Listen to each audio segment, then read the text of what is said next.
8:17, es martes y como todos los martes nos acompaña en el estudio de Circe Noticias más temprano la psicóloga María Herrera. Hola María, buenos días, Hola, buenos bienvenida. días, Elena, qué gusto. Yo soy la más feliz de estar Y aquí. yo también, muchísimas gracias. Hoy vamos a hablar sobre el vínculo entre padres e hijos. María ha estado hablando en este espacio de ello. En la semana pasada hablaba de cómo educaron a los que hoy son padres y cómo ellos están transmitiendo esta educación a sus hijos. Sí, la Cuéntanos. semana pasada hablamos de cómo fueron educados los hombres que hoy son adultos, tratando de no generalizar, porque hay Sí, ámbitos, por supuesto. países, cultura, economía, todo.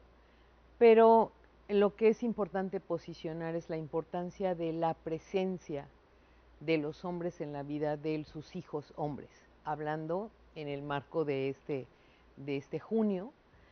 Solamente voy a enfocar ahí, porque hablábamos antes del corte, de hablar del contexto general de una familia, Claro. donde es obvio está la mamá, pero en este momento el énfasis es en cómo podemos hacer la diferencia en la presencia del padre en la vida de los hombres.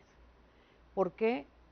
Porque es una de las carencias que me ha tocado vivir al lado con mis primos, con mi hermano, con una serie de personas que han estado a mi alrededor, con padres presentes de alguna manera y ausentes emocionalmente, no mirando.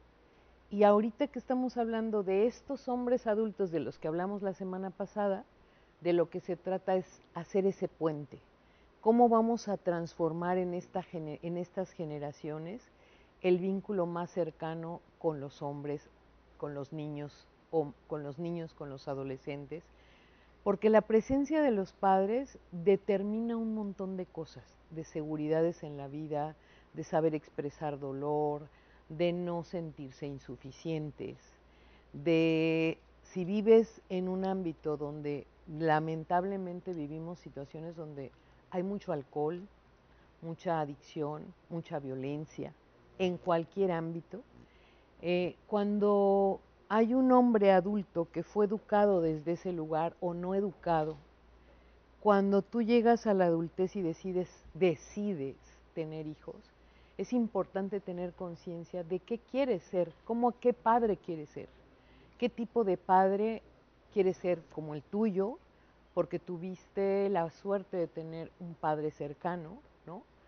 O el mismo padre que está permanentemente distante con la Aunque esté cuestión, físicamente. aunque esté físicamente. Acordémonos que hay varias formas de estar ausente, Sí. ¿no? Y por eso siempre que dicen es que la que educa es la mamá, yo les digo no, No necesariamente. no, también educa la Sí. ausencia o la presencia, Sí. incluso también la ausencia, pero eso no lo vamos a ver hoy, la ausencia emocional de la madre.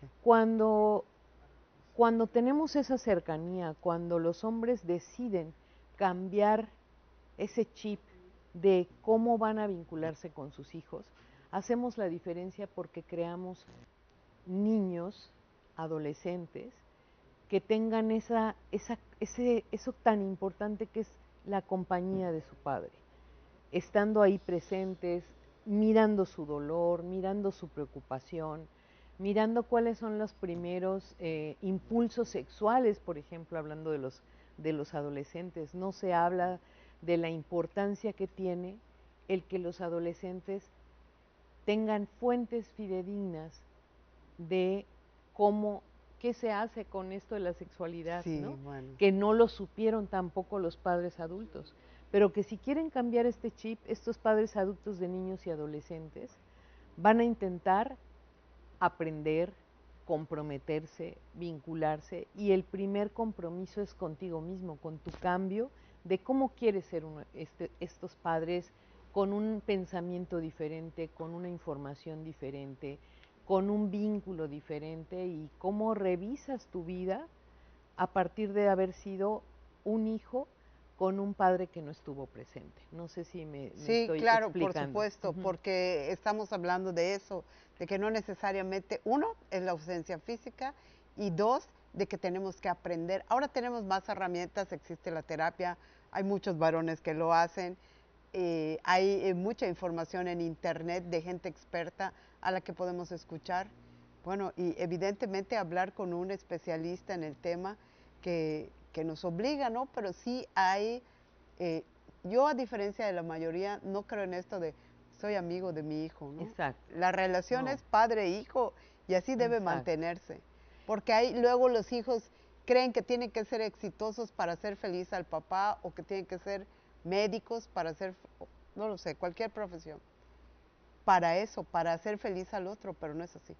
Sí, es que bueno que apuntas eso, no es adecuado, no es importante, no, importante es, pero no es adecuado pensar que somos amigos de nuestros papás o nuestro papá es nuestro amigo. No, es que hay una parte donde se tiene que mantener, es importante mantener esa jerarquía y más en estos tiempos donde parece ser, el otro día decía un compañero en un círculo que tuvimos, decía este hombre, antes los hijos y las hijas tenían miedo de perder el cariño de sus padres si no hacían determinadas Ahora cosas. los papás tienen Ahora los miedo papás tienen ese miedo y se la pasan dando Sí. cosas por si se les ocurre dejarme de querer, ¿no? Entonces es importante eso que dices. Es una forma diferente de verlo, María, porque igual en esta búsqueda de darle al hijo todo lo que tú no tuviste, lo haces incapaz de conseguir las cosas. Exacto, totalmente ese es el tema. Si tú no acompañas desde el dar y recibir proporcionalmente y crees que solo dando estás creando a un hijo como corresponde, porque ahora se nos olvida que el dar tiene que tener un contrapeso con el recibir. Y entonces si solamente le das a esa persona, nunca va a tener gratitud contigo. Si le das y lo enchufas en un móvil, lo único que va a hacer es, bueno, mi papá siempre está ocupado, ¿no? Mi papá no tiene tiempo. Y entonces yo les digo, ¿cuál es el gran esfuerzo y el gran desafío?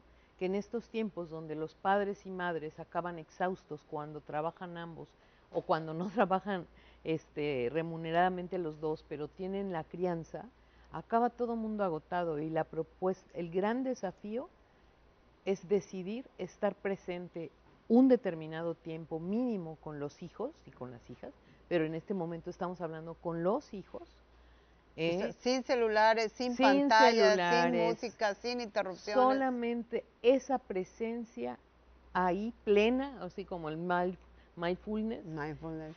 presencia plena de ese hijo contigo para que puedas hablar de eso que tú no pudiste hablar cuando eras Y pequeño. escucharlos, María. Escuchar y observar. Hay que aprender a observar, porque ¿qué es lo que sale? Surge rápidamente. Es un grosero, es un rebelde, es un flojo, no hace la tarea, y no miramos que sí, pues la adolescencia no es precisamente un lecho de rosas, y ni menos tratar con los hijos e hijas en un lecho de rosas. Sin embargo, si tú quieres cambiar ese chip, te vas a volver observador de qué le pasa a mi hijo. Es que los adultos tendríamos que observarnos a nosotros, ¿no? En qué momento sí soltamos, ¿por qué no comes la comida? Porque tú tampoco la comes, también estás en el celular. Exactamente. Deja el celular. No puede ser que estés todo el tiempo con el celular. Y resulta que ahora son los cuadros en todos lados, en el súper, en la comida, en todos lados es una constante. Entonces, por eso la presencia emocional contundente, con toda la conciencia de ser padre, con toda la conciencia de que tú sabes lo que te dolió, lo que pasó contigo y el vínculo que no supo tu papá, no porque no, pues era lo que le dijeron que era ser papá, ¿no? Entonces aquí el consejo es, trata de llenar o de aprender, no le des la cosa material, sino la cosa emocional. Vincúlate emocionalmente primero contigo. ¿Dónde está tu dolor? ¿Dónde está y después aprende a cómo acercarte? No es cosa fácil si no lo hemos aprendido, pero podemos empezar a aprenderlo. Es algo fundamental en cómo cambias, transformas las nuevas generaciones con esas presencias. Terapia Canasta Básica. María, ¿dónde te podemos encontrar? Gracias. María Herrera Páramo, Maitri La Vida en Armonía, en Facebook y en Instagram. 99 92 97 56 21. Gracias, María. Gracias, nos vemos la siguiente semana. Nos vemos la siguiente semana. Vamos con Alejandro, que tiene más información. Adelante, Alex.